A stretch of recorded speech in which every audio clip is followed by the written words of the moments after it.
A reading from the book of the prophet Ezekiel. Thus says the Lord God, I too will take from the crest of the cedar, from its topmost branches, tear off a tender shoot, and place it on a high and lofty mountain. On the mountain heights of Israel I will place it. It shall put forth branches and bear fruit, and become a majestic cedar. Birds of every kind shall dwell beneath it. Every winged thing in the shade of its boughs, and all the trees of the field shall know that I, the Lord, bring low the high tree, lift high the lowly tree. Wither up the green tree, and make the withered tree bloom. As I, the Lord, have spoken, so will I do. The word of the Lord. Praise be to God.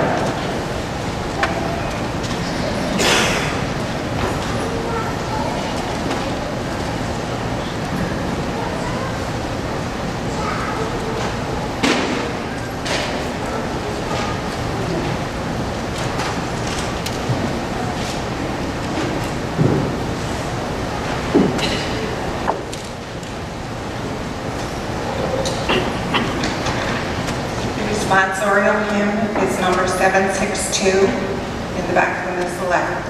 I will always thank the Lord, 762.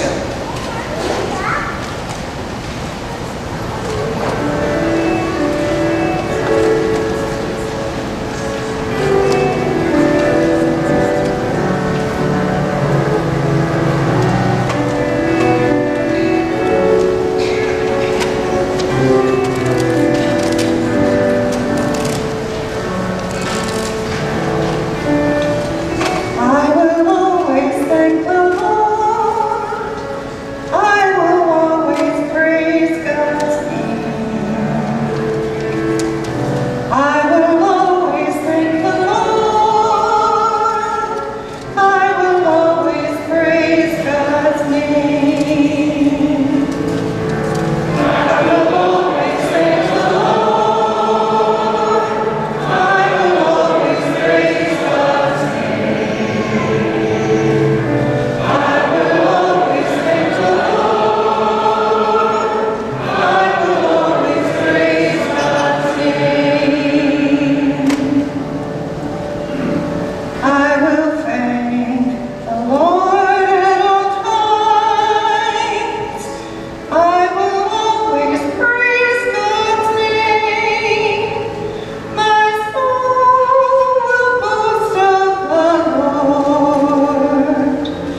A reading from the second letter of St. Paul to the Corinthians.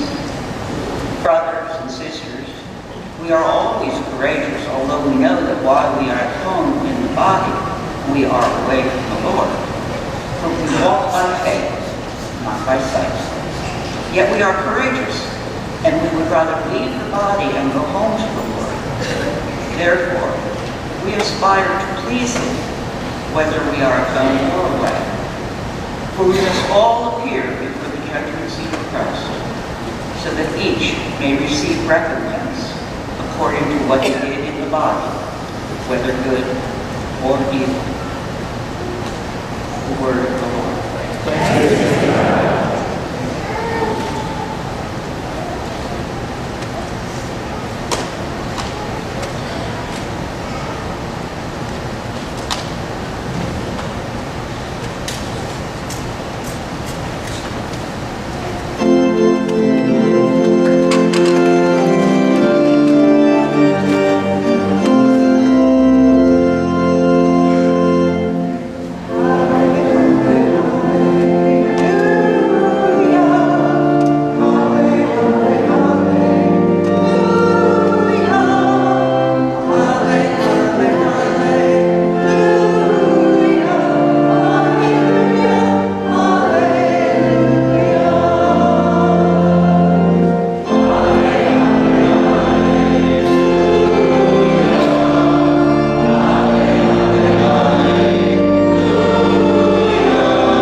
Jesus said to the crowds, "This is how it is with the kingdom of God. It is as if a man were to scatter seed on the land and would sleep and rise night and day, and through it all the seed would sprout and grow, and he knows not how. Of its own accord, the land yields fruit, first the blade, then the ear, and then the full grain in the ear. And when the grain is ripe, he wields the sickle at once, for the harvest has come." He said to, "What shall I compare the kingdom of God, or what parable can we use for it? It is like a mustard seed that when it is sown in the ground, it is the smallest of all the seeds on the earth. But once it is sown, it springs up and becomes the largest of plants, and puts forth large branches, so that the birds of the sky can dwell in its shade." With many such parables he spoke the word to them, as they were able to understand it. Without parables he did not speak to them, but to his own disciples he explained everything in private. The Gospel of the Lord.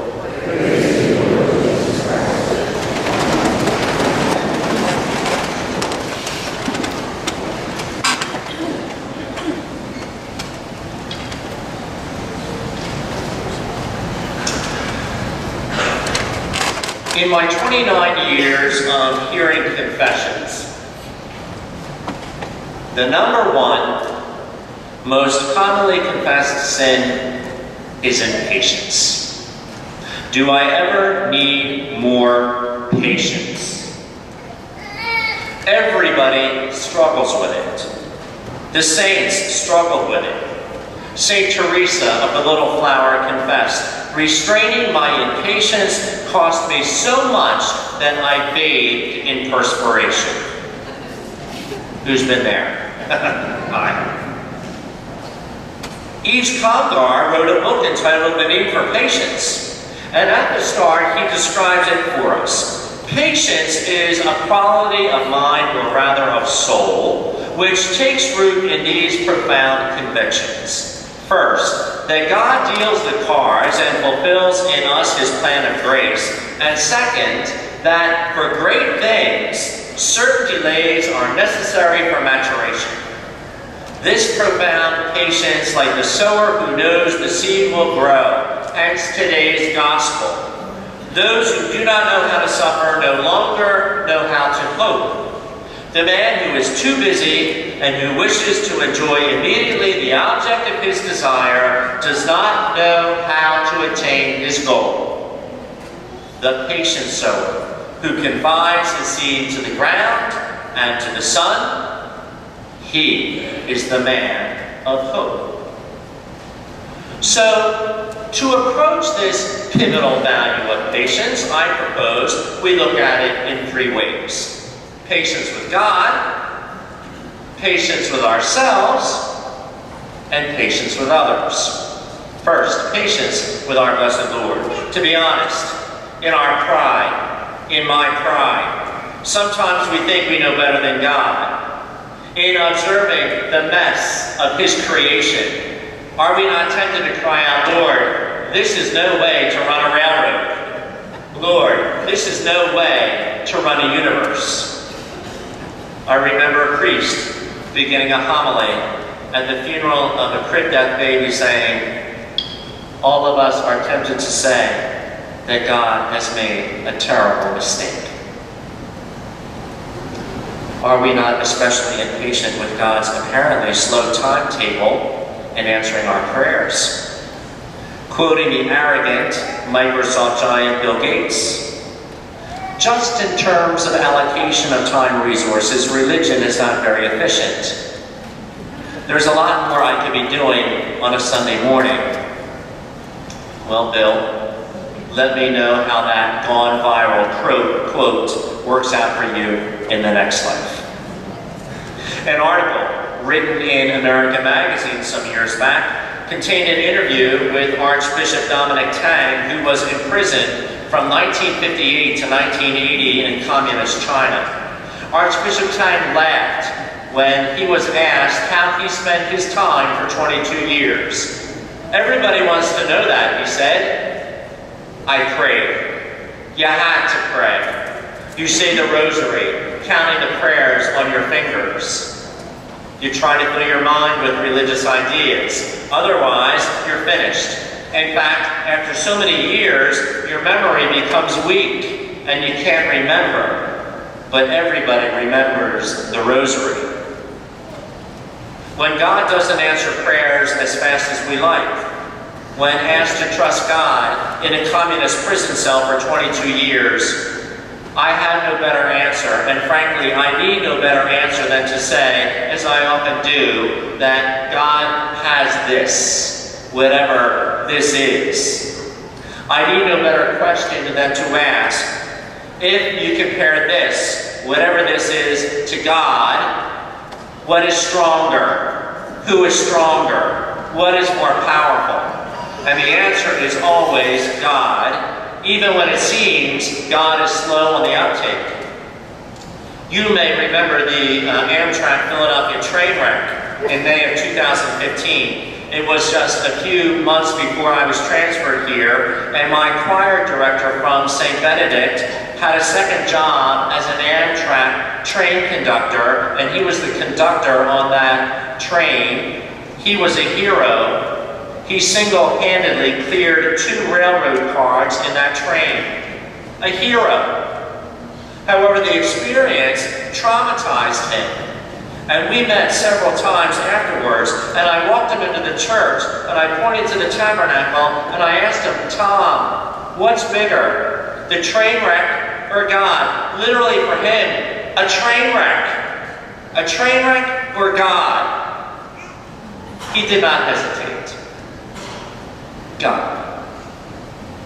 In contemplating patience with God, the flip side is helpful, namely contemplating God's patience with us. And perhaps the answer is to be as patient with God as God is patient with us.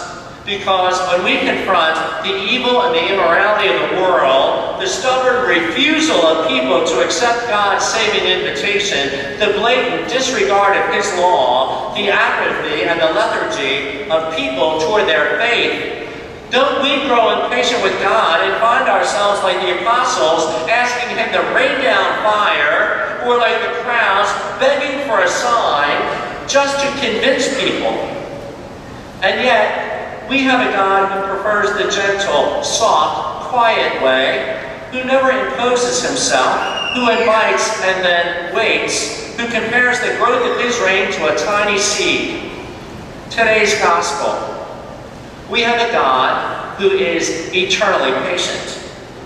And are we not called to be like Him? Patience with God. Patience with ourselves, and finally, patience with others. Usually, of course, we approach it the other way around and we consider the virtue of patience to be just with others.